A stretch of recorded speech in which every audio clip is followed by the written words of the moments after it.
You're probably wondering, what is that thing? Looks weird, right?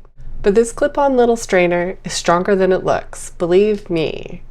It grips really tight onto almost any pot. I haven't had any that it doesn't fit so far, with no slipping, even on heavy pots or pots with a rim. So it keeps your items inside the bowl. And man, when I say this thing is strong, I am not kidding. Cold rinse, boiling water, hand pouring, it takes all of it. It handles everything. And when you're done, just wash it in the dishwasher and toss it in the drawer or the cabinet. See it? You can put it on a frying pan, a bowl, my little mixing bowls even with the lip here, they fit on those, which is really cool. I didn't think that they would at first. And look, just clips on around the lip and then you tuck it on the inside so it stays flat.